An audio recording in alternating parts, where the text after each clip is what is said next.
Episode 156. Valentine's Day is more than just one day.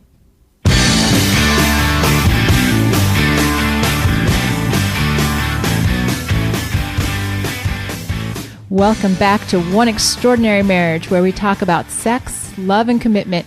You're here with Elisa DiLorenzo. And Tony DiLorenzo. We're so happy to be behind the mics with you guys today. It's always a thrill for us, and just it's the highlight of our week. In a lot of respects, just the opportunity to connect with all of you around the world. We've heard from a lot of you over the last week or so, and we're so honored that you take the time to share your lives with us in your emails, in your phone calls. It is a privilege that we never anticipated when we started this podcast over 3 years ago now. And I just want to, I know Tony's mentioned this a few times, but just share from myself as well that we do pray for all of you on a daily basis. And so when you're struggling and you let us know about it, it gives us an opportunity to just lift you up and to include you. You're part of the one family, and that is a family that keeps on growing because you guys have got this really strong thing called word of mouth going on. You are sharing our posts up on Facebook. You're making comments on iTunes. You're rocking it. And we're so appreciative of all of that. And every once in a while, we just need to take a second and say thank you. Because if it wasn't for you, that we wouldn't be an international podcast. If it wasn't for you taking the time and connecting with the message, sharing it with your friends, encouraging them to pick up the books or the Love at the Next Level CD set, all of those different resources that we've made available to you, it's a real joy, and we're so excited with everything that we've got coming down for this year and into 2014, and we're ready to get going. Yeah, ready to get going. And so, if you want to get in touch with us, info@oneextraordinarymarriage.com. You can email us there. Do realize we're trying to do something new too, we're trying to batch more of what we're doing. And so we're still working on this, but one of the things we're trying to do is batch all the emails we do get. We're not too sure what day that's going to be just yet, but just realize if you don't hear from us for a week, it's not that we haven't looked at your email or anything. It's just we're trying to start batching it so we do it all at one time, and that way we're in the flow. We're right there. We know where most of you are coming from, and we can just really give you our all instead of doing one email here and one email there and missing some and not getting to others. So just work with us here. Give us a little grace. So info@oneextraordinarymarriage.com, 858-876-5663. That's our listener call-in line. It goes directly to a voicemail, so you don't ever have to worry about waking us up. No matter where you are in the world, just call it, leave your message. We want to hear from you. We want to hear from those of you who have done 7 days of sex challenges and have completed it. Call in, scream, we did it. We love hearing those. It is just awesome to hear. If you've done something longer and you want to say, hey, we did 30, we did it, beautiful.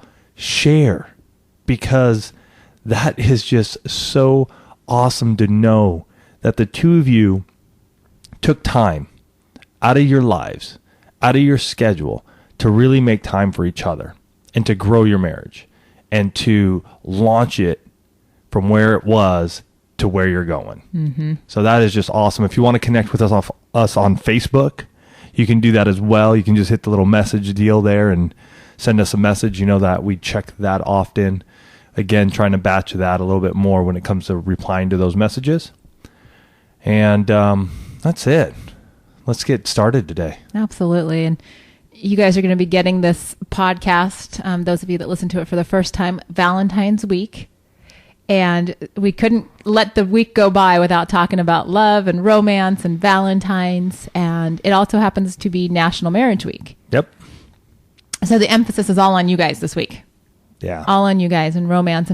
And we're really digging into the idea that our society has made Valentine's Day this super holiday, this mega holiday for declaring your love and showering your loved ones with roses and chocolates and dinners out and all of these things that say I love you.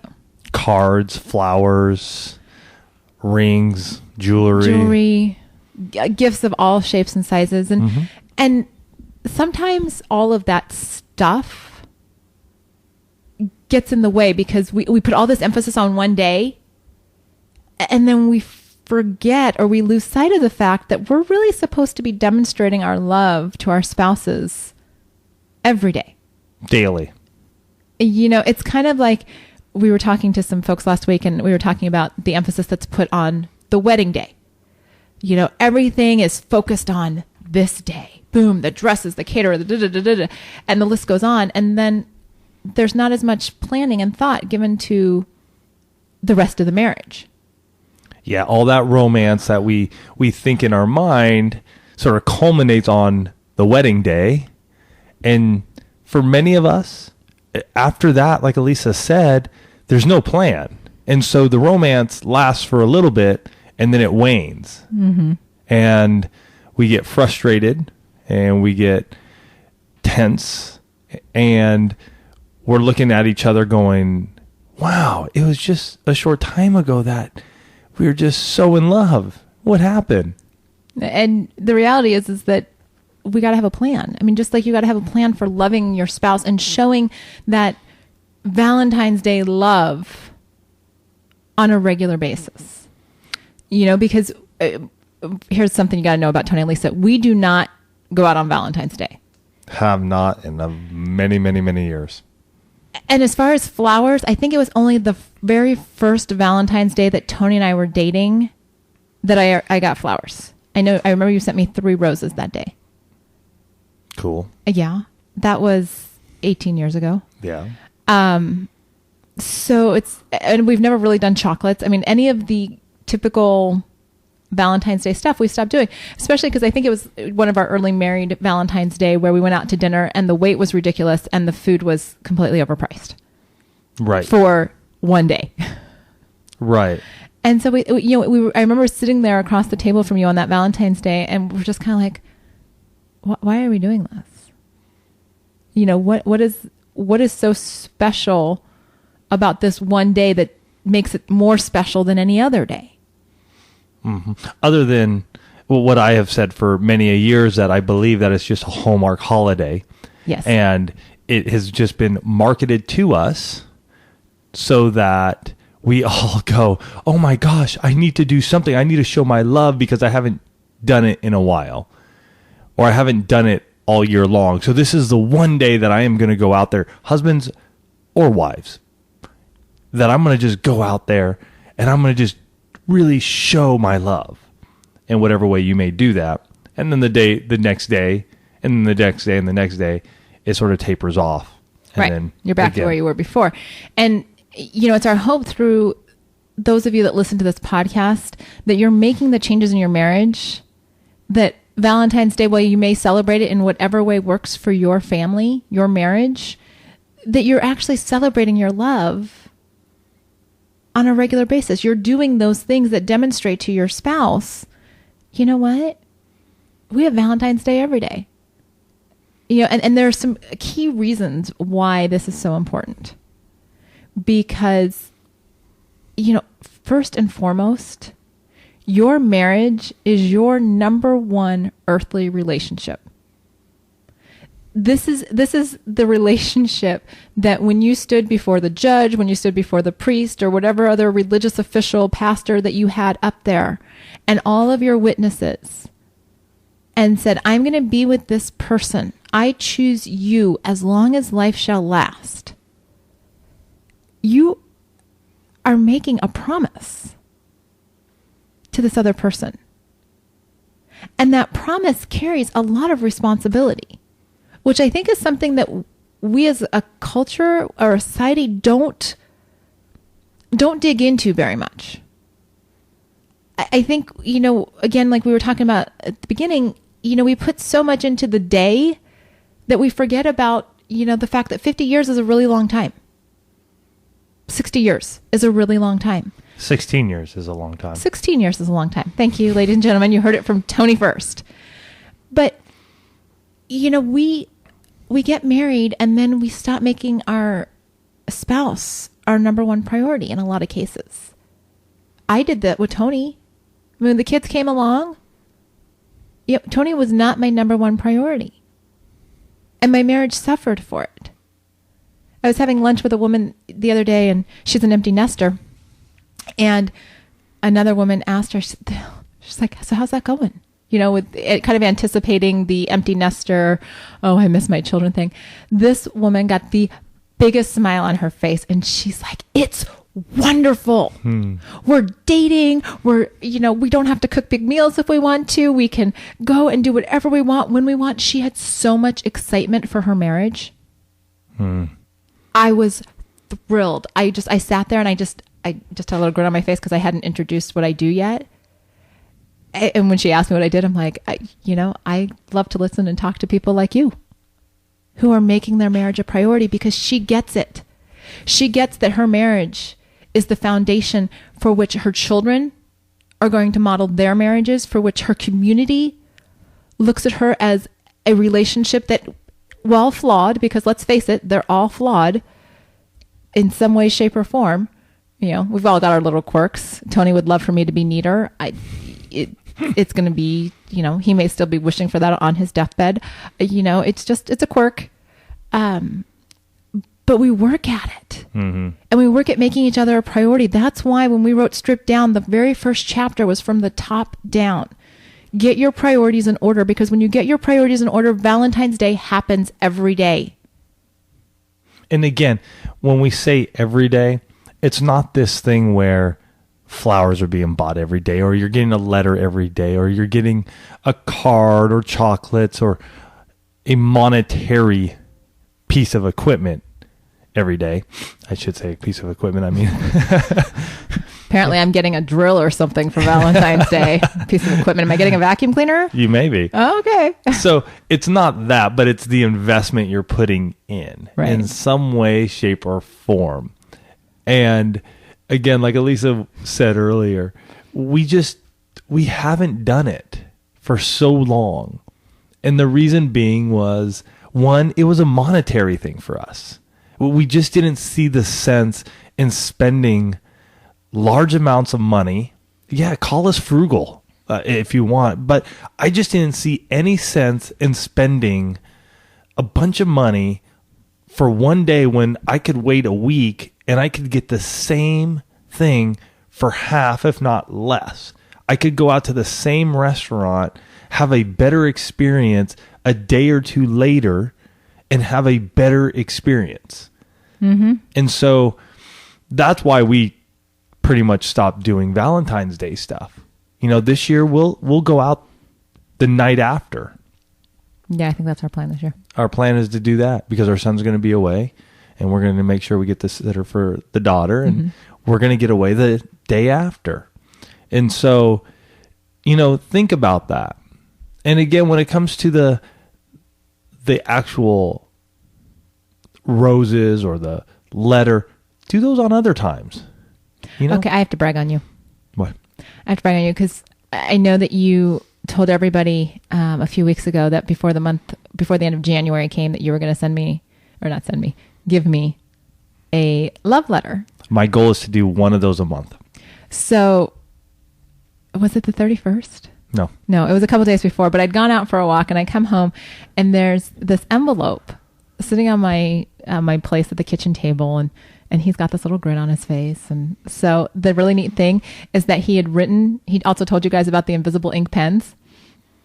And so he had written to Hot Stuff, one of his nicknames for me, in the invisible ink. And ironically enough, I love how my husband is able to incorporate scripture so it had a verse from Proverbs underneath, two Hot Stuff, and then this verse from Proverbs. And inside the card, he'd written me this amazing letter, and around it, presumably so the children couldn't read it, was all of these just fabulous things that he loves about me and my body and whatnot. But that was all written in the invisible ink. And I have to tell you, it's in my keepsake box. Because just like a lot of you said when we did that episode, having those written words of love, having that when things are not going so well and you can pull it out and you're like, okay, this is just a phase. We're just in a moment. We're just, life's hitting us right now. You can really go back to that and say, okay, focus on the positives, and it cost him nothing. He had to go buy the card. I won't say it cost him nothing. I mean, it was like $3 or $4. I got to say this, guys. I actually went to Target and found a card. And this has been a long time for me. But I got to say, most cards are goofy and I just don't dig them. This one actually hit home. So I was really stoked about that. I don't know if it'll happen as I move forward through the year. And if not, I'll have to make my own cards or something. But that is a perfect way to do something for Valentine's Day. It really is. I mean, we did a whole show on writing that romantic love letter. And so it's a way to show your love. And again, it doesn't stop on that day. Mm-hmm. I'm not going to write Elisa one for that day and then never do it again. It is my goal to continue to write those. And I get my inspiration from Ronald Reagan. I got to say, if you're in front of your computer, just Google Ronald Reagan love letters. And I mean, here's this guy that wrote some amazing, quick, love letters and notes to Nancy. And what an amazing thing to read. It really is. And I look at that even for myself to go, wow, I'm not that good. Really, I'm reading his stuff and it's really good. But this is what I do know, is that if I practice and I keep doing it, I'm going to get better. And little things will come to me that probably wouldn't have come to me if I didn't do them at all and was trying to force it. Well, and I think the other thing that demonstrates is that, especially for the men, that, I mean, here you have a man, regardless of how you feel about him politically, but you have a man that had a lot of power, a lot of responsibility, and he still found the time and made the time.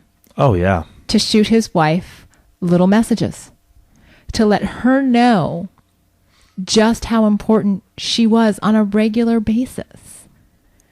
So much so that these letters are now out there. Yeah. It's in a book. I want to say they put it in a book. And so, again, don't think that it has to be a love letter. Don't think that it has to. I mean, some of you, I know, because we've gotten the comments over the years, some of you, it's flowers once a week.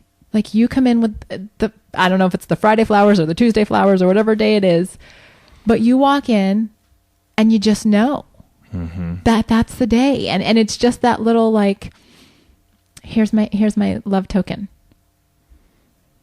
Some of you, you make sure that your spouse's car always is filled up with gas. If you get in the car and you see that it's low on gas, when you're bringing it back, it's got a full tank. I had a girlfriend, her husband did this, he went out one night and she knew she was low on gas. So he takes the car out to go run some errands, comes back. She gets in the car the next day, still thinking, I've got to get gas, right? Like that. I know I left the car on E. I've got to go gas. Mm-hmm. So she goes to the gas station trying to pump the gas. It won't do anything. She's trying to pump the gas. It still won't do anything. She's completely frustrated. So she finally just says, forget it. I'm going to a different gas station. So she puts the gas pump away, gets in her car, looks at her gas gauge. It's completely full. Calls her husband and says, oh, did you fill up my gas? Almost accusatory. Did you fill up my gas tank? And he said, yeah, I did it last night when I took your car out because you were almost on E. And she was just like, oh, thank you. It took her a while because she was actually more angry that like her gas gauge or gas tank wasn't working until she realized that it had been an act of love. Yeah. He had just realized, I don't want her to have to worry about it the next day and I'm in her car, so let me go fill it up. Some of you always bring home that favorite treat from the grocery store. I remember growing up, my dad has this thing for Pepperidge Farm mint Milano cookies. And, mom would very regularly just pick up a bag of those at the store for dad. That was just, she probably still does. This will be the episode they listen to because they always listen to random episodes. And when I talk about them, it's usually a good time that they're going to listen. She probably still does buy them for him because that's just one of her little ways to say, I'm thinking about you and I love you and I know that this is something that you enjoy. Some of you go to brunch every Saturday morning. It's your thing. You sit out and you connect over it. See, it doesn't matter what works for us if that doesn't work for you. What matters is that you do it. Guys, demonstrating your love on a regular basis to your spouse is one of those ways that you are continuously strengthening your marriage. When you save it all up for one day, that means there are 364 other days that the world is beating down on your marriage.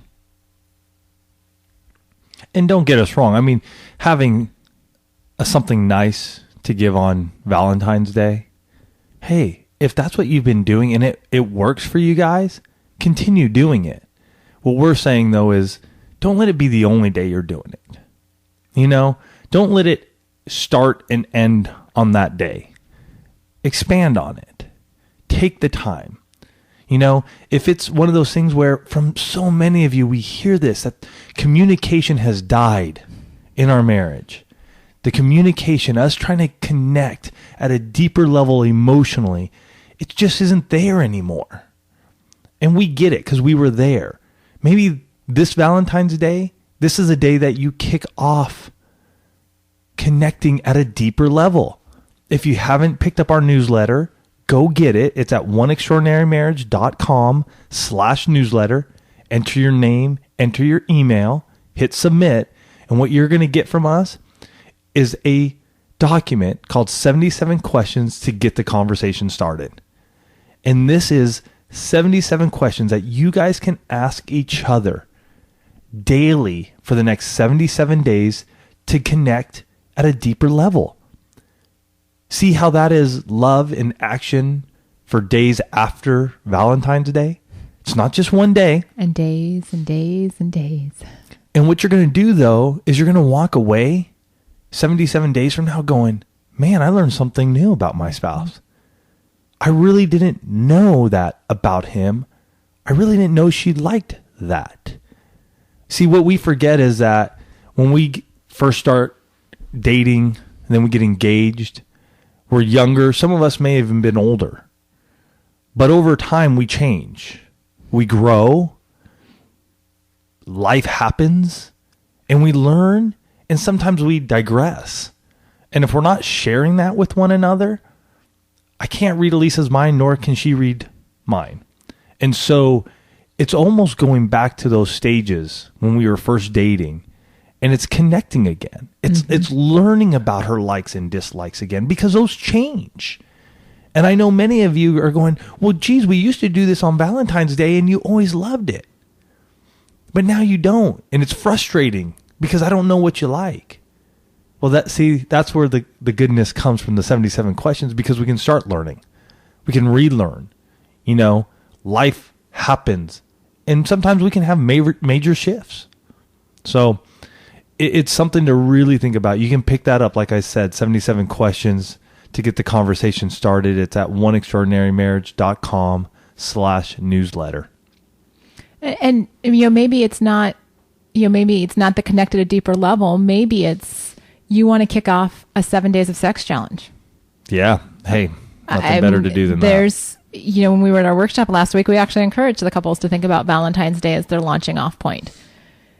So that you get that focus again on your physical intimacy. Look at your calendars. See if the 14th through the 20th works for you for the 7 days. Start that and then go into the intimacy lifestyle.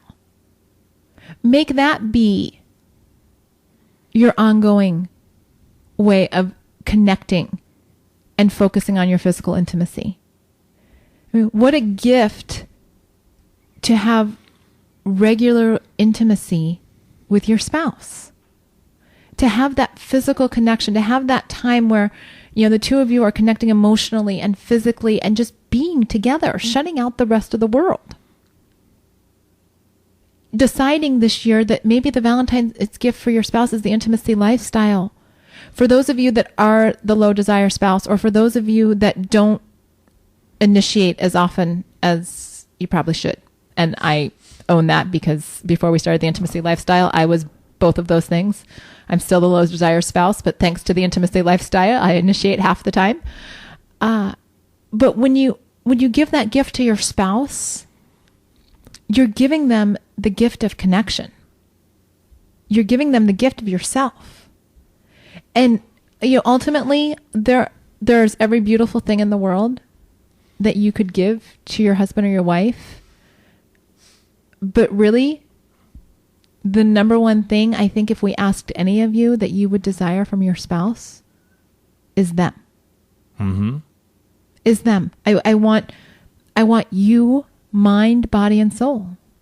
I want your attention when I'm talking to you. I want your time, and you guys have heard us talk about quality time, because let's face it, with work and things like that, you cannot give your spouses the same amount of quantity that you give to other areas of your life, but you can definitely give them the quality of being fully present when the two of you are together. You have so much to give that really costs you nothing monetarily, but will reap, it reminds me of, is it the MasterCard commercials that always end with priceless? Is that Yeah, I think it's MasterCard, where it gives you a couple of things and tells you how much they want. And usually at the end, it's like the experience is priceless. And, you can spend money on all these different things. And don't get me wrong, I like gifts. But the time and the experiences with Tony, the love letters, the little surprises that we're going to do this or going to do that, those mean so much, because the stuff will fade away. It will. The experiences, the memories, the mementos, like those love letters, those aren't going anywhere, folks. Those are the things you hold on to, and when life throws you curveballs, that's what you're remembering, and it gives you the strength to go on. And when you build Valentine's Day into a way of life, when you build loving your spouse into your character, into who you are, and it becomes more than just one day, it puts you in a whole different place. It sets you apart.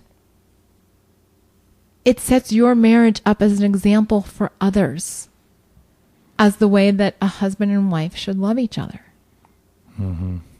And in this world where that's not always the case, to be that example, to be someone that others can turn to when they're struggling, you're needed.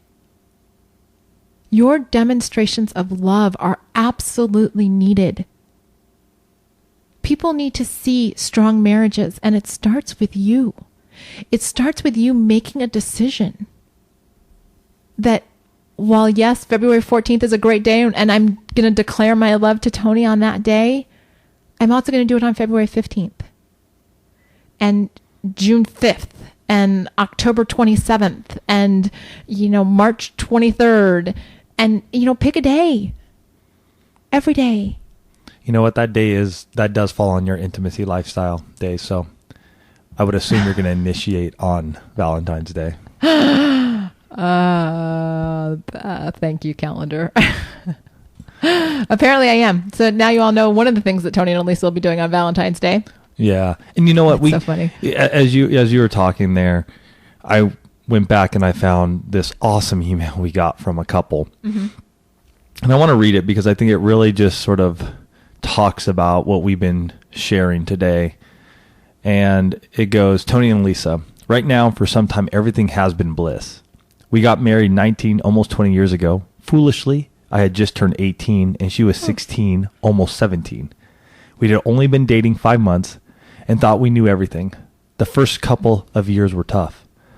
The next couple were easier. Somewhere along our path, we became comfortable enough to take each other for granted. Some time back, I decided that I wanted to show her how much I loved her. I began courting her again. She had long been a fantastic wife, waking up at 4 a.m. to make my breakfast before work, packing my lunch, picking up my messes, and the list goes on and on. Since I began voicing my affection towards her, we have gone closer and closer. We are truly best friends and lovers.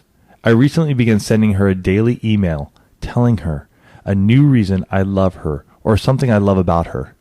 This is telling her things she may not have known, while forcing me to examine my love more closely and realize things I may still be taking for granted. As far as the 60 days of sex challenge, we are currently in our 13th week of nightly sex. 13 weeks. Do the math, folks. It's like that's a long time. 100 times. Good for you guys. Holy cow, 90, that's awesome. Let's see. 108? Yeah. I don't know. I am truly blessed to have this woman in my life. Despite the hard times we created for ourselves, I wouldn't trade our experiences in life together for the world. So that's powerful. There is love in action. Well, and I think, there's so much packed into that message. The thing that really stands out, besides the 13 weeks of nightly sex, which I just did the math, that's 91 days. Which is mind-boggling, even for us. And they do have kids, because I did respond back and I asked, I said, do you guys have kids by chance? And they do have kids. The thing that I love about that message, and the thing that I tell people all the time, is you need to be able to look at your spouse and acknowledge the fact that you guys have had hard times. No marriage that is more than 24 hours or, past the first 24 hours has not been without headaches, challenges. Sometimes even in your first 24 hours. I mean, something happens at the reception and you're like, what's going on here? But for him to be able to say, you know what?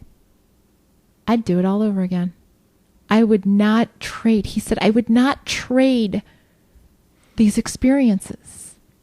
And I love that, because I often think about what Tony and I have faced in our married life, going through financial crises, going through the pornography addiction, going through the loss of Andrew. And I think sometimes I'm like, wow, would I take any of that away? And I realized a few years ago that if I took any of that away, we wouldn't have the marriage that we have today.